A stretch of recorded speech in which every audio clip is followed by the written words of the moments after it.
this ceramic matcha bowl is actually not food safe. After my whole Butterbell fiasco, I feel like this is also a good time to show you my other pottery fails. Starting with the first one is the Bow matcha bowl. This bowl is actually not really safe for whisking matcha just because the bottom of the bowl has sort of crystallized into glass. This glass can potentially get into my drink, so that is why it is not safe. What caused this, I think, is that the glaze was too thick. There were two different glazes that I was using, and some glaze combinations create crazier effects, so that is why my instructor told me that she would not recommend me to use this for matcha. Next one is a plate. It would have been a very cute large plate, but unfortunately it warped in the kiln. I was trying to go for a very like elevated looking plate that is very flat, so I didn't add a foot,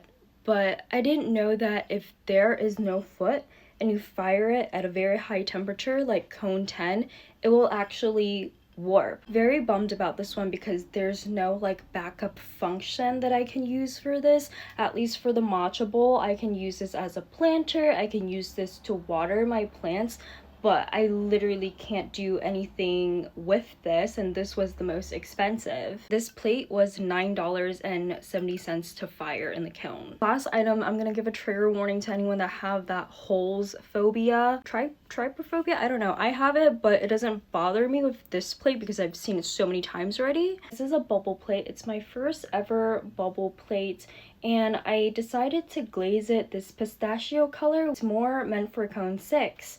But because I fired it at a much higher temperature, the glaze started bubbling, so that's why it created these like little holes. Also is no longer food safe. Definitely have more pottery fails, but those are just the outstanding ones that make me very upset. I just had very high hopes for them, so I'm just more disappointed.